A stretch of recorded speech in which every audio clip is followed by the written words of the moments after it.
Hey, what is going on, everybody? So today's video is going to be a little bit different from my usual debunk or satirical style video. It's going to be a video covering how I go about gaining muscle as a vegan. I've been asked for a very long time to make a video like this, covering things like how I train, how I eat, the supplements I take, etc. Let's get right into it. Well, actually, before I do that, let me just say something real quick. The way in which I go about fitness and gaining muscle is a very quantitative way. It involves consistently tracking my food intake, my workout progression, etc. So if you're new to anything like this, understand that you need not be overwhelmed and that developing the ability to track calories, macronutrients, and progress in the gym will come over time as you begin trying to. When it comes to tracking food intake, apps like MyFitnessPal or Chronometer can make this whole process very intuitive. So one of the first things I think I need to cover is protein intake. Many people online will try to have you believe that plant protein is in some way inferior to animal protein for the purposes of strength and muscle development. This is simply untrue. So long as protein is matched, we don't see a difference between people consuming plant or animal protein when it comes to muscle and strength development. Before I was vegan, I was consuming around 125 to 150 grams of protein per day. At the minimum, I was hitting about 1.6 grams of protein per kilogram of body weight. This seems to be the amount of protein somebody needs to hit if their interest is maximizing muscle and strength development.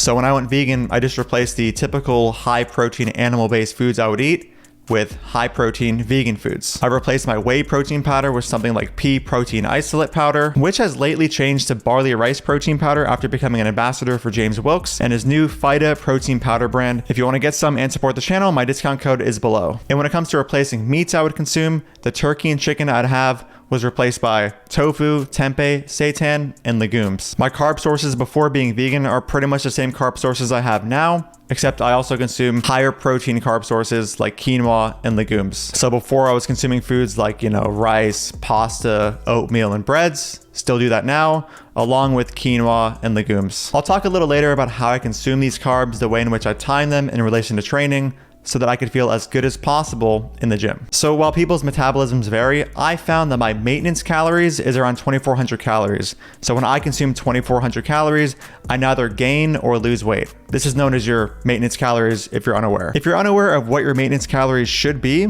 and don't have access to a DEXA scanner, just consume a certain amount of calories you speculate is your maintenance calories, weigh yourself for 2 weeks every day, take a weekly average of your weight each week, and see if your weight trends downward, upward, or stays the same. The reason I'm saying you should weigh yourself every day and then take a weekly average to see if you're trending upward, downward, or staying the same is because day to day, your weight can fluctuate so much due to things like water retention. So because of these things, I think taking a weekly average just makes more sense when trying to see if the calories you're eating are leading to weight gain, weight loss, or weight staying the same. After this experiment, if you found that you ended up trending downward in weight, this means that you weren't consuming maintenance calories, but instead you were consuming a deficit of calories. At this point, I would repeat the experiment, but increase your calories by 200. If you found that you gained weight, then you were in a calorie surplus and not maintenance, and should therefore reduce your calories by 200 and repeat the experiment this way. The degree to which you increase or decrease calories after this 2-week experiment is going to depend on the amount of weight you gained in these 2 weeks. So for example, if you gained 5 pounds somehow in these 2 weeks, you were probably in a very large surplus and probably should reduce by 300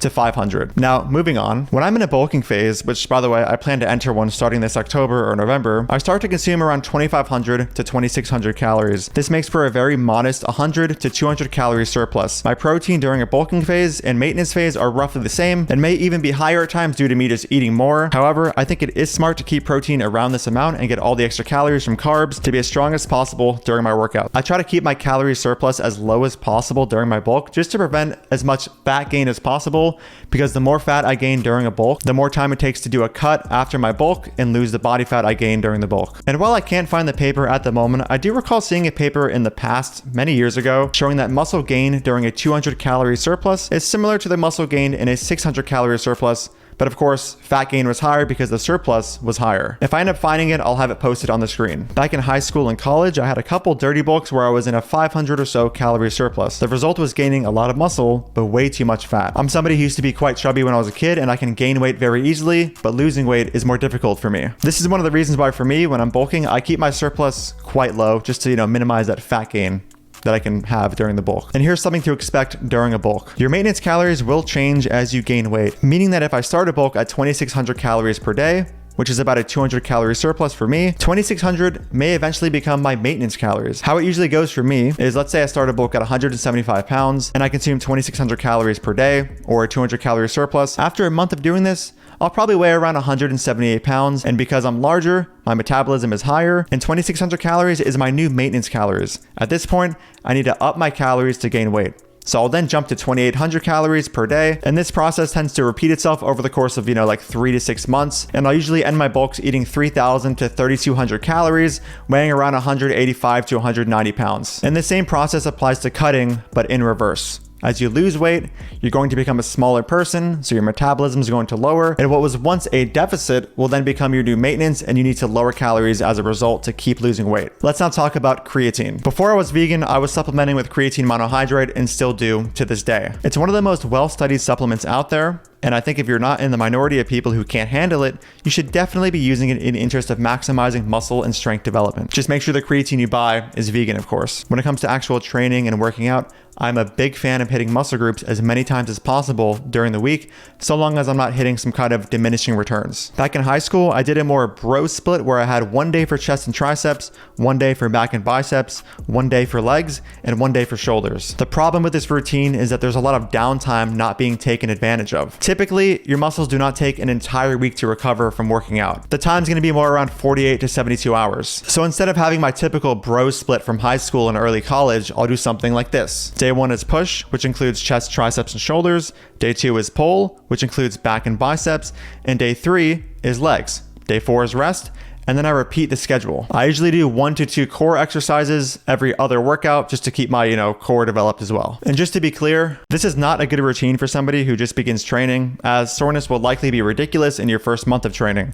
But once you get to a point where soreness lasts anywhere from 2 to 3 days, this routine is much more practical. Something extremely important and something that I think anybody who's interested in maximizing muscle and strength development should do is progressive overload, which in simple terms is just gradually increasing the intensity or difficulty of workouts over time. For example, lifting more weight than your previous session, doing more reps, doing more sets, or even adding more time to the eccentric or negative part of the movement. This is another reason why I personally don't change exercises too often.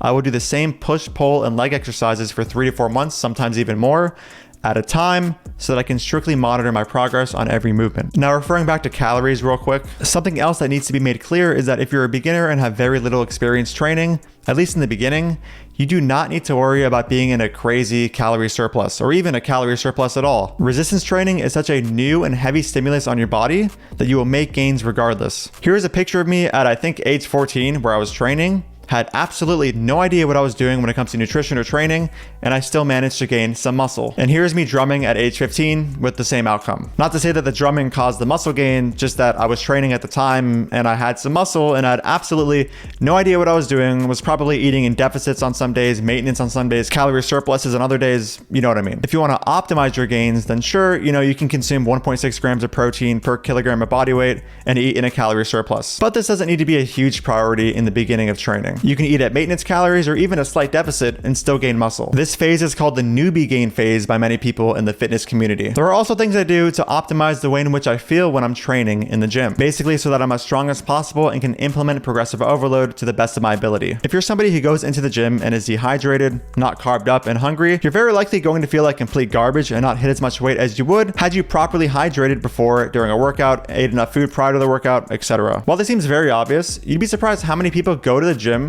not optimizing things like hydration or carbs and then just feel like shit and can't train as well as they would had they done these things. Now, people are very different, but I have a very specific way in which I consume carbohydrates prior to working out so that I'm as strong as possible. About 2 hours prior to training, I will consume a meal that contains a complex carb source like rice and beans or a sandwich, or sometimes even oatmeal. And then 15 minutes prior to training, I'll have a quick digesting carbohydrate source like fruit in the form of 2 apples or a banana. All of this basically guarantees that I'll be fueled for a very good workout. Back in high school, when I understood nothing about nutrition and preparation for intense exercise, I would have 2 to 3 hours of wrestling practice and consume just a banana prior.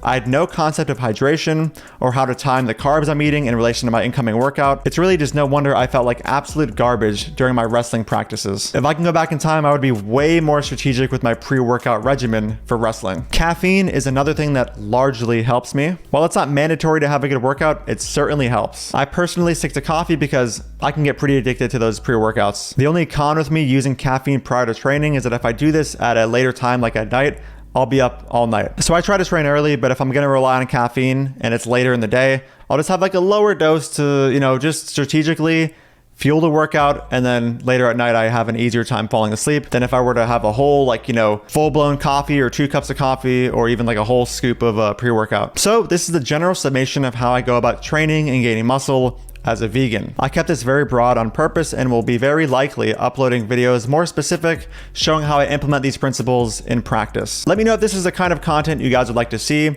And if you don't know, I do offer a month-to-month coaching service, or, you know, just simply personalized meal and workout plans. If you're interested in that, you can just DM me on Instagram at lifting_vegan_logic, or just email me. My email is in the description below. Thank you guys so much for watching. I hope you enjoyed. A little bit of a different video today. If you support my work and want to get early access to it, you can click the link in the pinned comment and support me on Patreon. And if you don't know, I do have a book going over most, if not all, of the anti-vegan arguments you're going to hear online. If you want to get that as well, that'll be linked in the pinned comment. Thank you so much for watching, and I'll see you in the next video. Dude, fuck off. I don't want anything to do with you. Don't ever speak to me again. You're a fucking piece of shit. even vegans don't get your weird, stupid wannabe sense of irony here. Who is your audience? Nobody gets these dumb jokes. Dude,